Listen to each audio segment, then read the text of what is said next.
Hello friends, இப்போ நம்ம exercise 2.1ல 7th sum தான் பார்க்க போறோம். இதில் பாருங்களேன், இப்போ எப்படி கொடுத்துருக்காங்க கொஸ்டின்.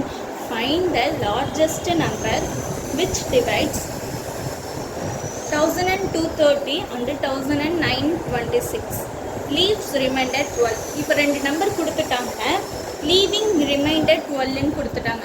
இப்படி கொடுத்தா நம்ம என்ன பண்ணலாம், ஃபஸ்ட்டு இந்த ரெண்டு நம்பரையும் 12ஆல் சப்ராக்ட் பண்ணிட்டா நமக்கு இன்னும் வேறு ஒரு ரெண்டு நம்பர் கிடைக்குமா. நம்ம 12ஆல் டிவைட் பண்ணிட்டோம்னா நமக்கு வேறு ரெண்டு நம்பர் கிடைக்குது. ஸோ அந்த ரெண்டு நம்பருக்கு தான் நம்ம HCF வந்து கண்டுபிடிக்க போகிறோம். ஸோ இது ரெண்டுத்தில் எது பெருசாக இருக்குது, 1914 தான் வந்து பெருசாக இருக்குது. ஸோ அதை தான் ஃபஸ்ட்டு நம்ம எழுதிக்கணும். ஸோ 1218 வந்து ஒன் டைம் பண்ணாலே போதும், ஏன்னா 2 டைம்ஸ் போட்டுட்டோம்னா அதை விட பெருசாக போயிடும். ஸோ 1218 into 1 நம்ம ரிமைண்டர் அப்போ நமக்கு எவ்வளோ வரும், 696 வந்துடும். ஸோ இது வந்து ரிமைண்டர் 0வாக வரல. நெக்ஸ்ட் என்ன பண்ணுறோம், 1218 696 வச்சு பண்ண போகிறோம். ஸோ இது இப்படி நம்ம டிவைட் பண்ணோம்னா நமக்கு ரிமைண்டர் வந்து 522 கிடைக்கும். இதுவுமே வந்து ரிமைண்டர் நமக்கு 0வாக வரலை.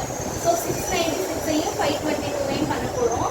பண்ணினா நமக்கு என்ன ரிமைண்டர் கிடைக்குது, 174 கிடைக்குது. ஸோ ரிமைண்டர் 0வாக வரலை. ஸோ 522ஐயும் 174ஐயும் பண்ணுறோம்.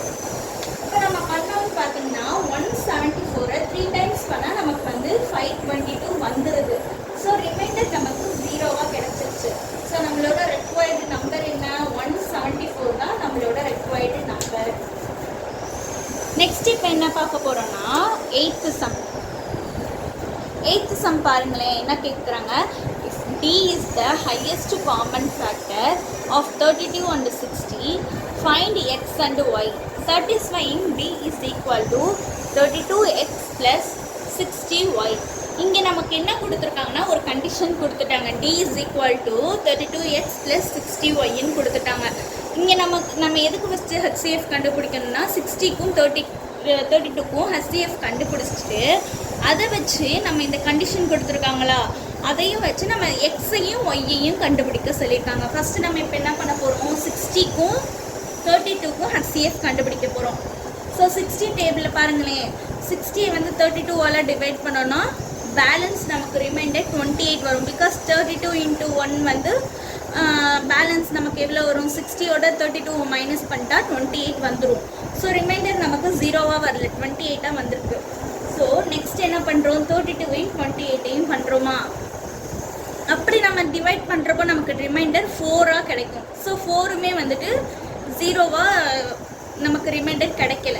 ஸோ நெக்ஸ்ட் என்ன பண்ணுறோம், 28ஐயும் 4ஐயும் வச்சு டிவைட் பண்ணுறோம். 4 டேபிளில் 28 வந்து 7 டைம்ஸ் வருது. ஸோ ரிமைண்டர் நமக்கு 0 கிடச்சிருச்சு. இங்கே நமக்கு அப்போ என்ன, HCF of 32 and 60 is 4. இப்போ நமக்கு HCF 4ன்னு கிடச்சிருச்சு. அதாவது நமக்கு D கிடச்சிருச்சு. D வந்து 4ன்னு கிடச்சிருச்சு. இப்போ நம்ம அந்த Dயை வச்சு தான் எக்ஸையும் ஒய்யையும் கண்டுபிடிக்க போகிறோம்.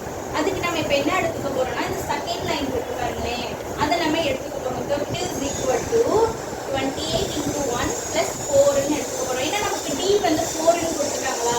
ஸோ 4ஐ வச்சு இருக்கிறத நம்ம எடுத்துக்க போகிறோம். இதில் என்ன பண்ணுறோம், 4ஐ இந்த சைடு கொண்டு வர போகிறோம். 4ஐ இந்த சைடு கொண்டு வந்துட்டு 32 அந்த சைடு கொண்டு போகிறோம். 4 இந்த சைடு வந்தால் -4 ஆயிருமா, அந்த சைடு 32 போகிறப்போ -32 ஆயிடும். அப்போ -4 is equal to -32 plus 28 அப்படின்னு வருதா. இப்போ என்ன பண்ண போகிறோம்னா நம்ம அப்படியே சிம்பிள் சேஞ்ச் பண்ண போகிறோம். 4ஐ ப்ளஸ் ஆக்கிக்கிறோம், -32 ப்ளஸ் ஆகிடுச்சு, +28 -28 ஆகிடுச்சு. இப்போ நெக்ஸ்ட் ஸ்டெப்பில் பாருங்களேன், 28ஐ நம்ம பிரிக்கிறோம். இப்போது 60 - 32னாலும் நமக்கு வந்து 28 தானே வரும். ஸோ இந்த 28ஐ பிரித்து எழுதிக்கிறோம். நெக்ஸ்ட் ஸ்டெப்பில் பாருங்கள், 32 - 60, அதாவது வெளியில் கொண்டு வரோம், இந்த மைனஸை உள்ள சப்ட்ராக்ட் பண்ணுறோம். அப்போ -60 வந்துடும். தென் மைனஸ் இன்ட்டு மைனஸ் ப்ளஸ், அப்போ +32 வந்துருச்சு. இப்போ பாருங்கள், நமக்கு இங்கே 2 32 இருக்குது. இதை எப்படி எழுதிக்கிறோம்னா 2 into 32ன்னு எழுதிக்கிறோம். ஏன்னா 2 32 இருக்கா. ஸோ 2 into 32 எழுதிட்டு -60 எழுதிக்கிறோம்.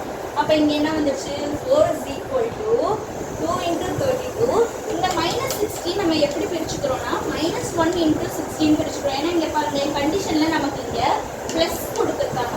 ஸோ இதை எப்படியாச்சும் நம்ம ப்ளஸ் ஆக்கணுமா. ஸோ அதுக்காக -1ஐ இது பண்ணுறோம். இப்போ பாருங்களேன், நமக்கு அப்படியே அந்த இது வருதா condition.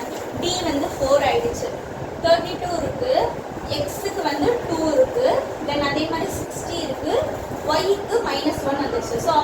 is equal to 4, x is equal to 2, y is equal to